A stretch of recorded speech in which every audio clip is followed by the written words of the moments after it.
Hi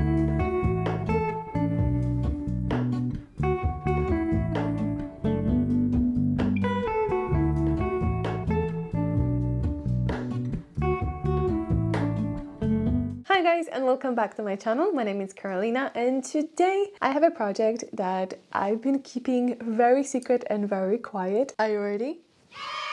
Ta-da! Are you kidding me? I am so obsessed with this jacket. It does look amazing, doesn't it? I'm sorry, but this jacket looks like it comes from a vintage store. And the truth is, this jacket is only a few days old. This project is so beginner friendly. And the fabric that I use for this project is called Sherpa. Trust me, you're gonna love it. Let me put it on.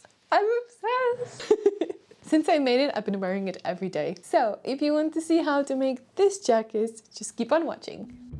So for this tutorial, I'm gonna use a corduroy Sherpa fabric, which is basically 2 layers of fabric fused together. And I'll start by cutting out all of the pattern pieces. We stand on the opposite shore. Hello. I'll start the tutorial with the pockets. You can fold out the top edge and top stitch it so you can see the Sherpa fabric visible, or you can use my technique. Now, this may not work for all of the fabric, so it's absolutely crucial that before you start sewing, you check if you can separate the 2 layers. By pulling them apart, you'll have 1 layer of corduroy and 1 layer of inside fabric. And then I'll measure 2 centimeters from the top edge of the pocket, and I'll continue to separate the 2 fabrics along that edge. Once I'm finished, I'll just double check to make sure that there is 2 centimeters left everywhere. For this project, the seam allowance is different on every edge, so I'll just mention every time when it's more than 1 centimeter.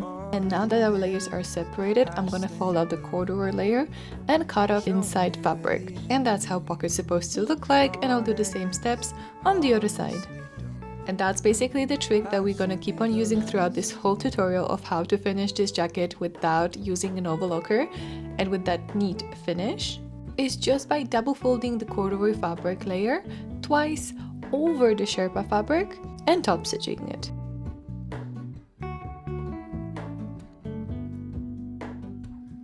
Hello, moon. I mistook you for a dream. Then place the pocket wrong side to right side on the front panels, on the left and right front panels. Cut off any extra seam allowance if there was anything left to make it nice and even. And then use clips to pin the 2 panels together. You're gonna start sewing from the side seam where you have 1 centimeter seam allowance. And then once you get to the bottom, you'll stop 2 centimeters before the end, and you'll continue to have that 2 centimeter seam allowance throughout the rest of the pocket. This is a very important step, so I'm just going to show you again. On the sewing machine, I'm going to do 1 centimeter seam allowance on this side and then 2 centimeters for the rest of the pocket.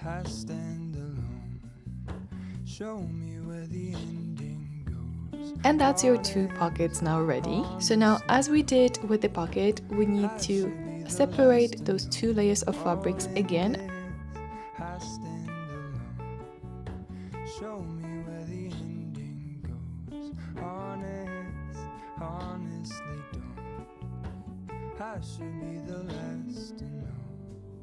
And then you have to do the same with the front panel. You don't have to do the pocket part because we're gonna cut off that seam allowance after, but then continue separate those 2 fabrics together all the way around the neckline.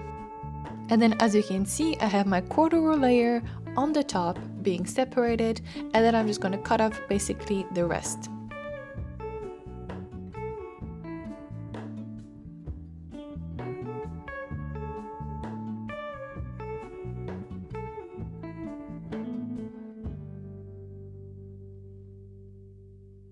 And then I'll stop once I reach the end of the pocket. From the pocket seam allowance, I'm just gonna cut off the Sherpa fabric as close to the edge as I can. And as for the front panel, I'm just gonna go a little bit below the pocket, just so I can overlap them both together. So then again, I'm gonna fold up 1 layer of corduroy and then continue layer of the corduroy from the front panel and cut off the seam allowance from the front panel. Maybe the trees will whisper the word. Maybe the sun will spread your joy to the ones who lost their hope. And that's your front panel, almost ready. When I fold the collar out, you can already see the shape of the jacket. And then, just as we did with the pocket, I'm gonna double fold the seam allowance of the corduroy fabric twice over the Sherpa fabric and clip them together in place. And then depends on which fabric are you using. Since the corduroy doesn't stretch as much, on the corner it would have been a little bit hard to double fold the fabric. I'll use a red thread so you can see a little bit better. And basically I'm gonna stitch all around that curved line and then pull down the thread to gather all the fabric around the corner.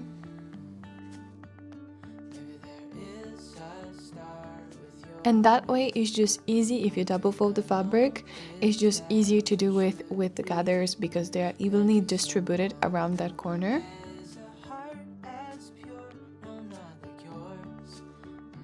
And now you can see the reason why we cut it off the front seam allowance a little bit below the pocket, because we have to overlap them both together. So I'm just going to repeat the same steps as we did all the way around and do the same on those two panels by folding them together.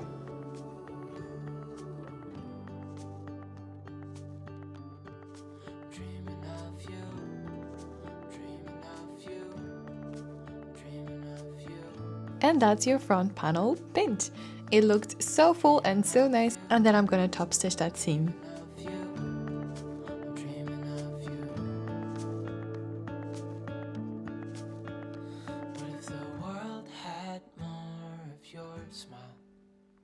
What if the wind could spread your love? What if your sweetness could reach everyone? There'd be no wars.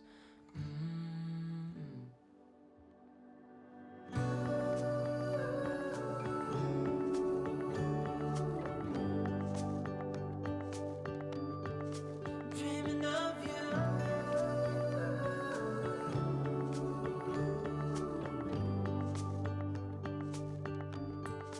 Dreaming of you.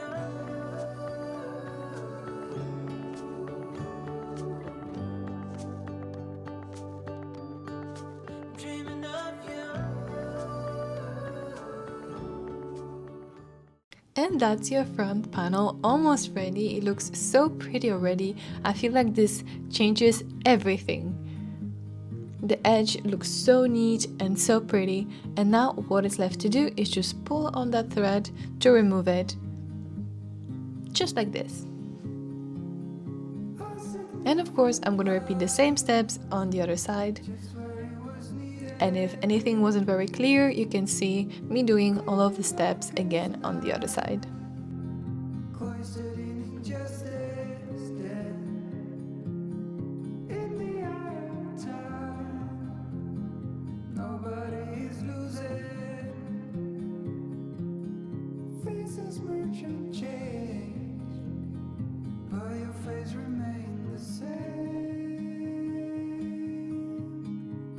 Swallows will be here by the door. When we're finally sober, they'll be gone. The trees will bloom and ice will melt. We'll always remember how it felt.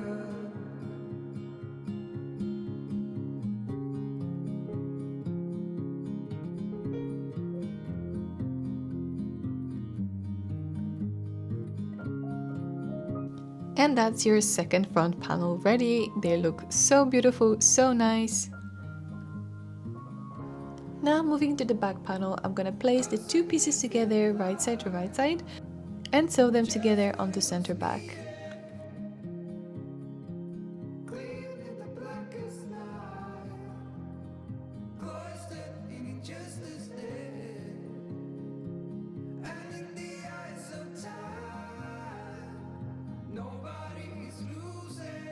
And then I'm gonna open that seam allowance, push all of the seam allowance towards one side, and top stitch the back one more time on the back. And of course I added my label to the jacket. It was very nice because since the corduroy has those vertical lines running through, I just followed those lines to attach the label so it's not very visible on the right side. And then as we did with the pocket and as we did with the front panel, I'm going to repeat the same steps on the back panel by separating the 2 layers of fabric at the bottom and cutting off that 2 centimeter seam allowance of the Sherpa fabric.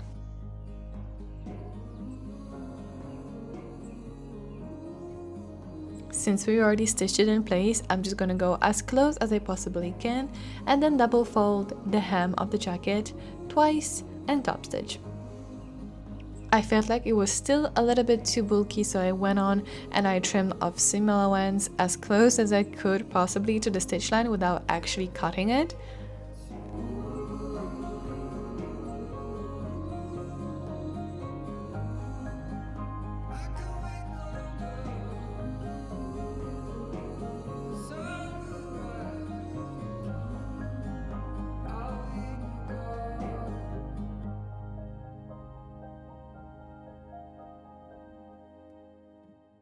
And now our jacket will have some more shape into it. Join front and back pieces together on the sides and on the shoulders right till the collar. Repeat the same steps on the other side and then sew them both together with 1 centimeter seam allowance.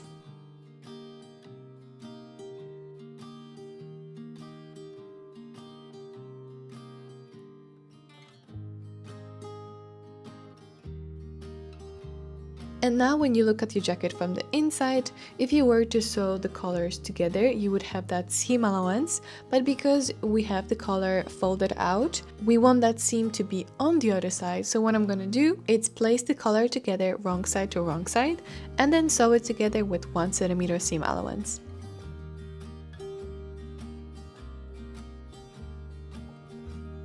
Then trim off the seam allowance, and as you can see, now that seam is on the other side, and now you can simply pin the collar to the neckline.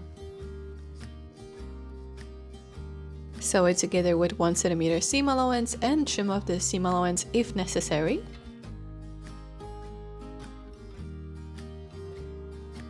And that's your jacket having an absolutely beautiful shape. You can actually make it a vest if you just finish the armholes. Moving to the sleeves, pin together left and right side of the sleeve together and sew them together with 1 centimeter seam allowance.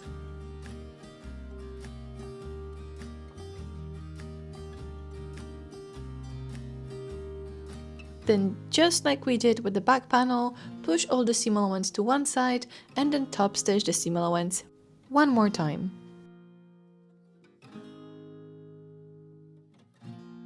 As for the cuff, I decided to cut it in the opposite direction to the sleeve, just to make it a little bit more interesting. It doesn't really matter, since the fabric does not stretch, it doesn't change anything. Just like we did with the pockets, we have to finish the hem of the cuffs the same way, so I'm gonna separate the 2 layers of fabric on both pieces, cut off the seam allowance of the other fabric, and then fold the seam twice and top stitch.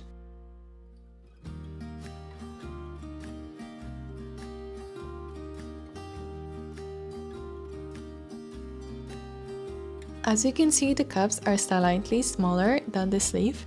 That's because we have to make the pleats on the sleeve to match them together. Fold the sleeve in half and sew them together with 1 centimeter seam allowance.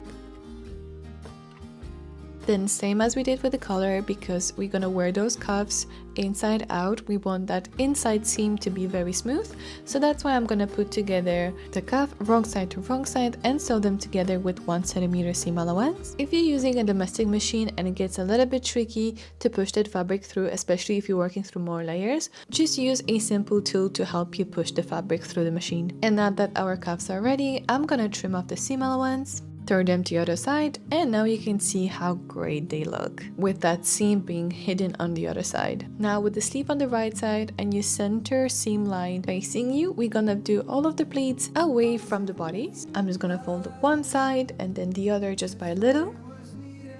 Then put that sleeve inside of the cuff. Make sure that the seam of the cuff is aligned with the seam of the sleeve, and then pin the cuff together with the sleeve. You can then adjust the pleats for the panels to match together. And then I'm going to repeat the same steps on the other sleeve, but fold the pleats into the other direction. And then sew the cuff to the sleeve with 1 centimeter seam allowance.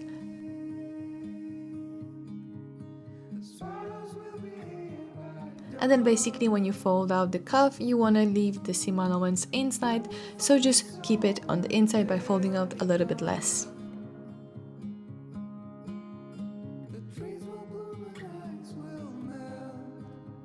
As a next step, insert the sleeves into the armholes and sew them together with 1 cm seam allowance.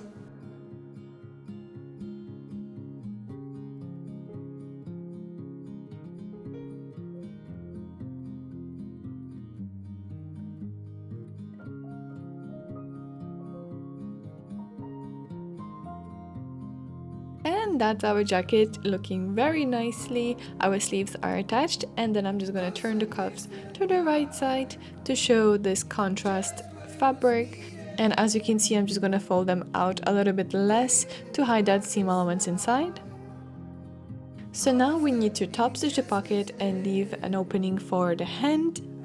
I'm gonna measure 7 centimeters from both sides to leave a gap for the hands.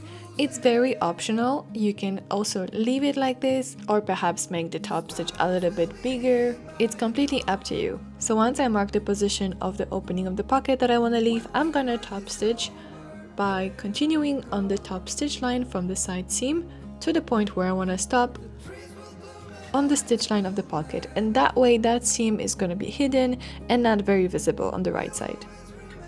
Now moving on, we have to add the buttons to our jacket. You can of course use any buttons that you want. I decided to make a self-covered buttons just because I felt like they're gonna look a bit nicer, and I had those leftover buttons in my drawer, so I thought I might just use them.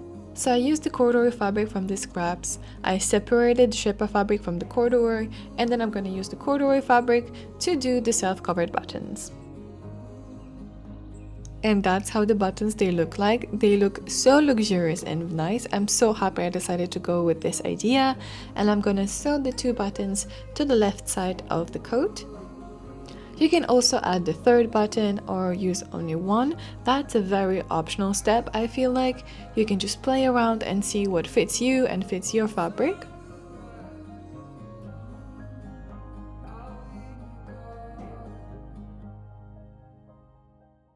Now, as for the buttonholes, this is the part that I was struggling with, as at one point we're going to be sewing through 2 layers of fabric that are extremely thick, so my buttonhole wouldn't be able to sew it through in my domestic machine.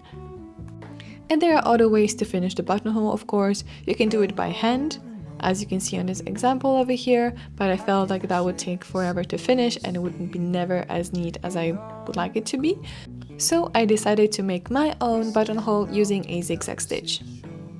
You can use a pattern piece to mark the position of the buttonholes, but I just prefer to lay one side over the other just because I can see it a little bit better. Once you have the position of your buttonhole marked, I'm gonna measure my button, and as you can see, it's 3 centimeters wide, so I'm just gonna make a mark with a pen on the other side of a buttonhole for 3 centimeter button. You can use a chalk or a pen to mark the position of the buttonholes.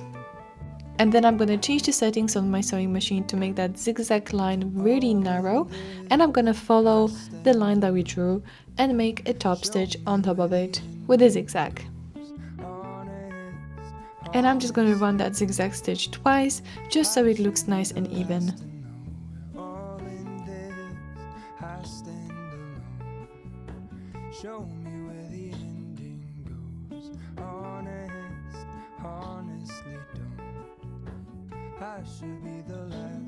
And then of course we have to open that buttonhole using unpicker. I also helped myself with a scissor as the fabric was very thick. And that's it, that's your jacket done. It's so simple to make, trust me. It's very beginner friendly. If it looks too intimidated, don't be afraid. It's such a fun project, and trust me, you won't take off this jacket. And as usual, this pattern is available on my website. It makes me so happy to see your creation, so just make sure to tag me and don't forget to subscribe. Thank you so much for watching this video, and I'll see you in the next one. Bye!